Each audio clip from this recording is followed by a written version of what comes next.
తాకట్లో ఉన్న మీ బంగారాన్ని విడిపించి ఆ రోజు ఆన్లైన్ రేటుకి కొంటాం. Sharma gold company. Welcome to Suman TV. నేను మీ సుమన్ టీవీ. చాలా మంది గోచార రీత్యా కనుక మనం చూసుకుంటే మ్యారిటల్ లైఫ్లో కొన్ని దోషాలు శాపాలు ఉండేటువంటి అవకాశం ఉంటుంది. వేదిక ఆస్ట్రాలజీ అటువంటి వాటికి ఏం చెప్తుంది? ఈరోజు మనతో పాటు వేదిక ఆస్ట్రాలజీ ఉమాగారు ఉన్నారు. అది వారి మాట్లాడి తెలుసుకుందాం. నమస్కారం ఉమాగారు. నమస్తే నాగరాజు గారు. వేదిక ఆస్ట్రాలజీ ప్రకారం కనుక మనం చూస్తే ఏ మ్యారిటల్ రిలేషన్షిప్లో అయినా సరే కొన్ని థింగ్స్ వల్ల డెఫినెట్గా గొడవలు జరిగే అవకాశం ఉంటుంది. సో జనరల్గా మనం చూసుకుంటే గోచార రీత్యా ఏ రాశి వారికి ఏ విధంగా ఉండే అవకాశం ఉంటుంది, అండ్ ఆ శాపాలు అండ్ ఆ దోషాలు ఏ విధంగా ఉండే అవకాశం ఎక్కువగా ఉంటుందండి అసలు? తప్పకుండా అండి. ఏదైతే మనం మాట్లాడుకునేటువంటి వైవాహిక జీవిత సమస్యల్లో కనుక ఎందుకు అకారణంగా తగాదాలు కానీ గొడవలు కానీ విభేదాలు అంటే మ్యారీడ్ లైఫ్ మీద చాలామందికి చాలా రకాలుగా హోప్స్ ఉంటాయండి. నా భర్త ఎలా ఉండాలి, నా భార్య ఎలా ఉండాలి, నేను పెళ్ళైన తర్వాత ఇలా బ్రతకాలని చాలా ఆశలు ఉంటాయి. కానీ అనుకోని విధంగా ఎన్నో రకాల ప్రభావాల వల్ల ఎందుకు ఇబ్బంది పడతారు, ఎందుకు విడిపోతారు, ఎందుకు చనిపోవడం జరుగుతుంది, ఇవన్నీ తెలుసుకోవాలి అనుకుంటే ప్రతి మనిషికి తనకి తెలియనటువంటి చేసినటువంటి కర్మల వల్ల వచ్చినటువంటి శాపాలు కొన్ని ఉంటాయండి. ఆ శాపాల మూలకంగానే ఈ యొక్క మ్యారీడ్ లైఫ్లో ఇబ్బందులు వస్తూ ఉంటాయి. ముఖ్యంగా మనం చూస్తే మొదటిది విత్త శాపము అని చెప్పబడింది. విత్త శాపము అని అంటే విత్త అంటే ధనము, ధన మూలకంగా వచ్చేటువంటి మ్యారీడ్ లైఫ్లో ఇబ్బందులు ఇప్పుడు నేటి సమాజంలో ఇప్పుడు అవే ఎక్కువగా కనబడుతున్నాయి. అంటే ఆస్తి కానీ ఆర్థిక వ్యవహారాల్లో కానీ వ్యాపారంలో కానీ తెలుసో తెలియకో చేసినటువంటి అవినీతి, అది వంశపారంపర్యంగా ఎవరు చేసినా లేదా ఆ వ్యక్తి తన పూర్వజన్మలో కానీ ఆ జన్మలో కానీ చేసినా దానివల్ల వచ్చేటువంటి శాపమే విత్త శాపము. దీని మూలకంగా ఏం జరుగుతుంది అంటే సంపద ఎంత సంపాదించినా నిలబడదు. వీళ్ళు సంపాదించినటువంటి సంపద అంతా కూడా ఎవరో అనుభవిస్తూ ఉంటారు. అప్పుల పాలైపోవటం మీరు బాగా గమనిస్తే ఇద్దరికి పెళ్ళైన తర్వాత ఇద్దరు వ్యక్తులు కలిసిన తర్వాత తీవ్రమైన అప్పుల్లోకి వెళ్ళిపోవడం, ఆస్తి నష్టం కలగడం ఇవన్నీ జరుగుతూ ఉంటాయి. ఇది సడన్గా ఎందుకు జరిగింది, ఆ భార్యనో భర్తనో దూషించి నీ వల్లే ఇలా జరిగింది అని చెప్పి మనం వింటూ ఉంటాం ఇలాంటి మాటలన్నీ. దీనికి కారణము విత్త శాపం నాగరాజు గారు. ఈ విత్త శాపం ఉండడం మూలానే, అది కలగడం మూలానే వైవాహిక జీవితంలో ఇబ్బందులు వస్తాయి. సో దీని మూలకంగానే అప్పులు పాలైపోతుంటారు. తాకట్లు పెట్టేసి ఇళ్ళు అమ్మేసుకోవడము, ఆస్తి నష్టం అవ్వడము, వ్యాపార నష్టాలు రావడము, ఆరితేరినటువంటి బిజినెస్లో కూడా తీవ్రమైన ఇబ్బందులు పడడం లాంటివి దీని మూలకంగానే జరుగుతుంటాయి. దీని మూలకంగానే మ్యారీడ్ లైఫ్లో తీవ్రమైన ఇబ్బందులు వస్తూ ఉంటాయి. వినకూడనటువంటి మాటలు వింటారు, తద్వారా విభేదాలు, అనేక రకాల సమస్యలకి విత్త శాపం అనేటువంటిది కారణం అవుతుంది. ఇక రెండవది చూస్తే విషయ శాపము. శుక్రబలం తగ్గడం మూలాన వచ్చేటువంటి శాపముగా దీన్ని గుర్తించవచ్చు. అంటే వంశపారంపర్యంగా లేదా ఆ వ్యక్తి కానీ పూర్వజన్మలో కానీ ఆ జన్మలో కానీ తెలుసో తెలియకో పరస్త్రీ వ్యామోహంలో పడిన లేదా పరపురుషుని వ్యామోహంలో స్త్రీ పడిన భార్య, దానివల్ల వచ్చేటువంటి కర్మ ఊరికే వదిలిపెట్టదు. అదే విషయ శాపంగా మారి భార్యాభర్తల మధ్యలో అనుమానాలకి ప్రేమానురాగాలు తగ్గడానికి దారితీస్తుంటుంది. ఈరోజు మీరు చూస్తే నాగరాజు గారు చాలామంది భర్త భార్యని కొట్టడము, అనుమానించడము, లేకపోతే బెదిరించడము, ఆ అనుమానం అనేటువంటి జబ్బుతో భార్య చాలా ఇబ్బంది పడుతూ ఉంటుంది.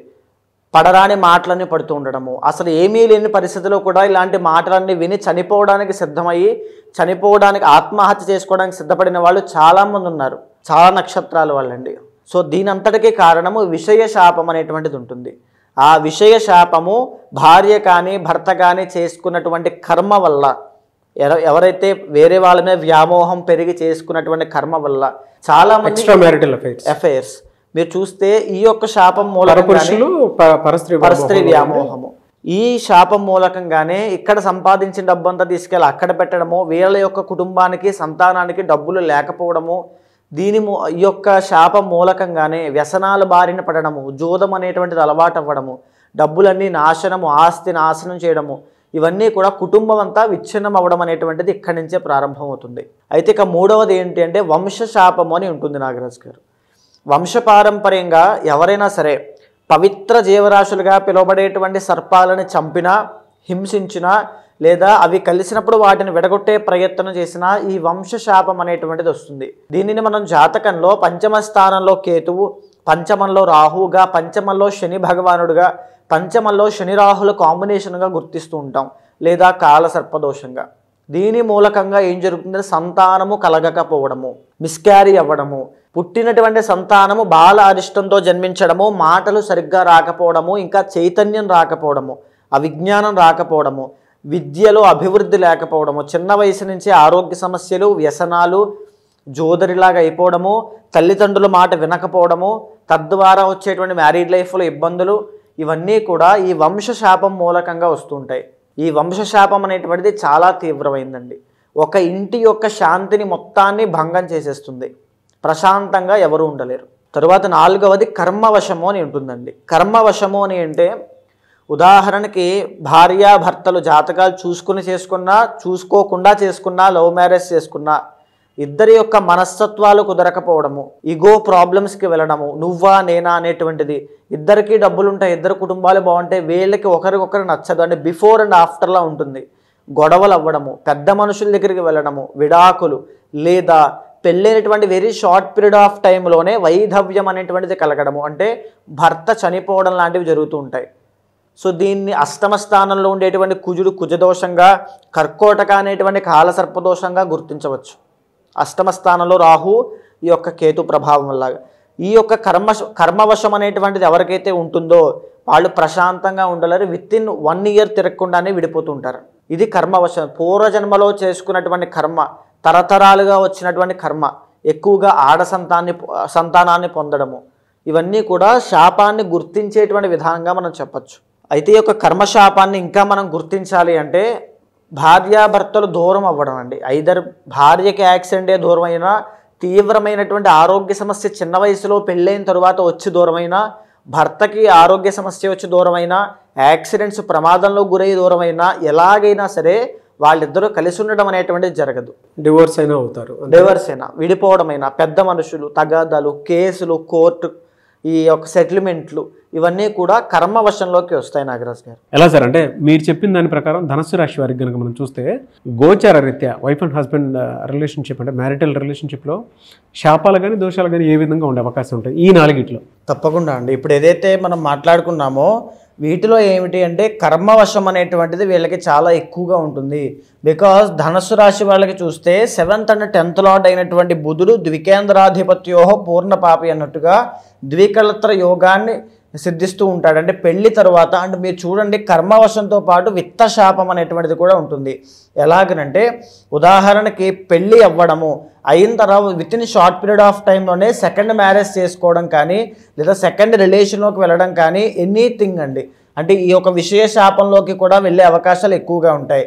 సో దీనివల్ల ఏంటంటే ఫస్ట్ ఆఫ్ ఆల్ ద్వికళత్ర యోగం ఒకటి. అంటే అది దేనివల్ల జరగచ్చు, ఏదో చనిపోవడం వల్ల జరగచ్చు, లేకపోతే దూరం అయిపోవచ్చు. ఎందుకంటే బుధుడు సిగ్నిఫైస్ 2 or multiple అండి. ఎప్పుడైనా సరే 7th and 10th లార్డ్ పాపి అవుతారు. సో ఇక్కడ ఏమిటి అంటే ధనస్సు రాశి వాళ్ళు చాలా జాగ్రత్తగా ఉండాల్సింది. పెళ్లి తర్వాత ఆర్థిక పరిస్థితి విషయంలో చాలా జాగ్రత్తగా ఉండాలి. ఇద్దరి ఆర్థిక పరిస్థితి తగ్గడము, లేకపోతే అభివృద్ధి లేకపోవడం అనేటువంటి జరగడము, పెళ్లి తరువాత అనుకోని సంఘటనల రీత్యా ఎన్నో రకాల ప్రమాదాలకి గురవడం లాంటివి జరుగుతూ ఉంటాయి. ఒకవేళ మీది కనుక ధనస్సు రాశి అయితే మీకు కనుక పెళ్ళయిన తర్వాత ఫైనాన్షియల్ స్టేటస్ అనేటువంటిది చాలా ఇబ్బందికరంగా ఉంది, పెళ్లికి ముందు చాలా బాగుంది అనుకున్నట్లయితే ఖచ్చితంగా విత్తశాపం అనేటువంటిది ఉంది. ఒకవేళ 2 మ్యారేజెస్ చేసుకునేటువంటి అవకాశము లేకపోతే ఆ పరిస్థితి వచ్చింది అంటే, లేదా పెళ్ళయిన తర్వాత నుంచి వేరే రిలేషన్లోకి భార్య లేదా భర్త ఎనీవన్ అండి ఎవరైనా సరే వెళ్ళారు అంటే విషయ శాపం అనేటువంటిది మీకు జాతకంలో ఉంది. లేదా భార్య లేదా భర్త ఎనీ ప్రమాదవశాత్తు కానీ ఎనీథింగ్ అండి దేంట్లో అయినా సరే గొడవలు పడి విడిపోయి కోర్టుల దాకా వెళ్ళి డైవర్సులు అయ్యాయి అంటే కర్మవశం అనేటువంటిది ఉంది. ఉదాహరణకి మీది ధనస్సు రాశి, మీది ధనుర్ లగ్నమే అయిందనుకోండి జాతకంలో, ఖచ్చితంగా ఇదే జరుగుతుంది. 2 మ్యారేజెస్ చేసుకునేటువంటి యోగం ఉంటుంది. ఉదాహరణకి కన్యా లగ్నం అయిందనుకోండి 7th and 10th లార్డ్ గురుడు అవుతాడు కాబట్టి అక్కడ విత్తశాపం అనేటువంటిది ఏర్పడుతూ ఉంటుంది. అంటే ఆర్థిక పరిస్థితి కంప్లీట్గా ఇబ్బంది పడేటువంటి పరిస్థితిలోకి వెళ్ళిపోవడము. లేదా ఏ కర్కాటక లగ్నమో అయిందనుకోండి భార్య లేదా భర్తకి సంబంధించి మరణము, ప్రమాదాలు, లేకపోతే గొడవలు, కోర్టు వ్యవహారాలు, తగాదాలు, ఈవెన్ సంతానం కలిగిన తర్వాత కూడా ఇబ్బందులు రావడము, విడిపోయేటువంటి పరిస్థితి. ఈవెన్ కొంతమంది ఏంటి అంటే విడిపోవాలా కలిసి ఉండాలో తెలియనటువంటి ఒక డైలమా ఫేజ్లో మిగిలిపోయే అవకాశాలు కూడా ఎక్కువగా ఉంటాయి. ఇది ఈ యొక్క శాపాల మూలకంగానే ధనస్సు రాశి వాళ్ళకి సంభవిస్తూ ఉంటాయి. ఒకవేళ ధనస్సు రాశి వాళ్ళు ఎవరైనా చూస్తూ ఉంటే మీ మ్యారీడ్ లైఫ్లో ఈ రకమైనటువంటి ఇబ్బందులు వస్తూ ఉంటే కారణము మీకు తెలియనటువంటి శాపములే. ఈ శాపముల్ని జనరల్గానే పెళ్లికి ముందునే, వివాహం కాకముందునే సరి చేసుకోవాలి నాగరాజు గారు. అంటే కొంతమందికి ద్వికళత్ర యోగ దోషం ఉంటే ఆడవాళ్ళకి కుంభ వివాహము, మగవాళ్ళకి కదలే వివాహము అని కొన్ని చెప్పబడ్డాయి, లేదా కొన్ని పాశుపతాలు చెప్పబడ్డాయి, కొన్ని ప్రక్రియలు చెప్పబడ్డాయి. దాని ద్వారా ద్వికళత్ర యోగాన్ని దోషాన్ని నివారణ చేసుకోవాలి. ఒకవేళ తెలియక పెళ్లి చేసుకుని పెళ్లి తర్వాత అటు ఇటు కాకుండా మధ్యలో సందిగ్ధంలో ఉండి భర్త చాలా ఒక రకమైనటువంటి హింస పెడుతున్నాడు, పరస్త్రీ వ్యామోహంలో ఉన్నాడు, నేను ఏదైతే ఎక్స్పెక్ట్ చేశానో దాంట్లో లేను అనుకుంటే ఖచ్చితంగా పర్సనల్ చార్ట్ చెక్ చేసుకుని ఏదైతే లగ్నమో, ఏదైతే సప్తమ అధిపతి ఉన్నారో, ఆయన ఎక్కడ ఉన్నారో అన్నీ గమనించిన తర్వాత తగినటువంటి శాంతి పూజలు ఆచరిస్తే ఇమీడియట్గానే ఆ సమస్య నుంచి బయటకు వస్తారండి. ఒకటి మాత్రం నిజం నాగరాజు గారు, ఒకవేళ పరిస్థితి చేయి దాటిపోయి అంటే సమయం చాలా అయిపోయి చివరి నిమిషంలో అప్రోచ్ అయిన వాళ్ళకి కూడా కొన్నిసార్లు మనం చేసినటువంటి యాగములు, ఉదాహరణకి శ్రీరుద్ర యాగము, సర్పయాగము, సుబ్రహ్మణ్య యాగం అండి, చాలా శక్తివంతమైంది. ఆ యాగములు పనిచేస్తే ఇమీడియట్గా విత్ ఇన్ 48 డేస్లో వాళ్ళు కలిసేటువంటి అవకాశం ఉంటుంది. ఖచ్చితంగా వాళ్ళు మళ్ళీ తిరిగి డైవర్స్ని విత్డ్రా చేసుకునే అవకాశం కూడా ఉంటుంది. అలాంటి పరిస్థితులు కూడా ఎన్నో నేను చూశాను, చేయించాను కాబట్టి. సో అలాంటి వాళ్ళు ఎవరైనా ఉంటే ఖచ్చితంగా అప్రోచ్ అవ్వండమ్మా. మీ యొక్క పర్సనల్ చార్ట్ అనేటువంటిది చాలా అవసరము, అదే కీ రోల్ ప్లే చేస్తూ ఉంటుంది. ఎలా సార్ అంటే వీళ్ళకి రెమెడీస్ ఏ విధంగా చేసుకునే అవకాశం ఉంటే బాగుంటుంది? అంటే ఒక్కొక్కరికి ఒక్కొక్క రకంగా ఉంటుంది నాగరాజు గారు. ఉదాహరణకి ఫర్ సపోజ్ కొంతమందికి లక్ష్మీ పూజ అనేటువంటిది ఇంట్లో చేసుకునేటువంటి విధానం చెప్తాము, అది స్వల్ప దోషాలకి. కొంతమందికి జప పారాయణ అర్చనాభిషేక హోమాది క్రతువులు చెప్తాము, అది కొంచెం ఎక్కువగా ఉన్నటువంటి కుజ దోషాలకి, కర్కోటక ఈ యొక్క దోషాలకి. ఇంకా భారీ స్థాయిలో దోషం ఉంది, ఒక పక్క కుజ దోషము, కళత్ర దోషము, లగ్న దోషము, సప్తమాధిపతి దోషం ఇవన్నీ ఉన్నాయి అనుకోండి, ఖచ్చితంగా యాగములు అనేటువంటిది చేయాలి, అత్యంత శక్తివంతమైనవి. దాని మూలకంగానే సమస్య పరిష్కారం అవుతుంది. ఏదైతే సమస్య ఉంటుందో దానికి తగినటువంటి పూజ ఆచరిస్తేనే బలం అందుతుంది, లేదా ప్రయోజనం నిష్ప్రయోజనం అవుతుంది, ఏమీ పనిచేయదు. అయితే గోచార రీత్యా చూసుకుంటే ఈ విధంగా ఉంది అని చెప్పేసి చెప్పారు కదా మీరు.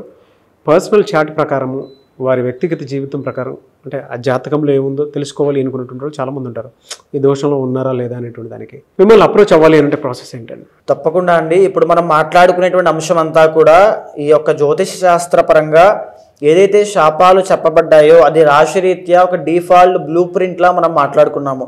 కానీ ఏదైతే మీ పర్సనల్ చార్ట్ ఉంటుందో యూనిక్గా మీకు మాత్రమే time of birth, place of birth, ఈ యొక్క డేట్ ఆఫ్ బర్త్ బట్టి ఉంచబడుతుందో దానిని చూసిన తర్వాత ఏదైతే శాపము మూలకంగా, ఏదైతే దోషం మూలకంగా మీకు సమస్యలు వస్తున్నాయో చూసి దానికి తగినటువంటి శాంతి పరిహారములు ఆచరింప చేసినట్లయితే తక్షణమే శీఘ్రముగా ఇమీడియట్ రిజల్ట్స్ అనేవి మీకు ఉంటాయి.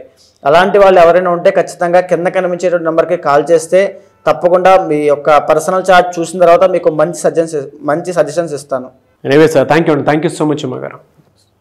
చూసారు కదండి వీడియో. ఈ వీడియోపై మీ అభిప్రాయాన్ని కమెంట్ బాక్స్లో పోస్ట్ చేయండి. ముఖ్యంగా మీరు కనుక మీ వ్యక్తిగత జాతకం ప్రకారం ఏ విధంగా ఉంది ఏంటి అని జాగ్రత్తలు పడి ఈవెన్ వైఫ్ అండ్ హస్బెండ్ రిలేషన్షిప్లో ఉన్నా లేదు అని అంటే జనరల్గా కెరీర్ పాయింట్లో నుంచి చూసినప్పుడు మీ వ్యక్తిగత జాతకం ప్రకారం ఏ విధంగా ఉండే అవకాశం ఉంటుందని మీరు తెలుసుకోవాలనుకున్నా కూడా స్క్రీన్ మీద ఉమా గారి కాంటాక్ట్ నెంబర్ కనిపిస్తుంది, దాన్ని మీరు కాల్ ఆర్ మెసేజ్ వాట్సాప్ చేసి మీరు డెఫినెట్గా అపాయింట్మెంట్ బుక్ చేసుకోవచ్చు. అండ్ ఈ వీడియో లైక్ చేయండి, షేర్ మాత్రం తప్పకుండా చేయండి. ఇలాంటి మరిన్ని వీడియోస్ కోసం మా ఛానల్ ఫాలో అవ్వండి. Thank you.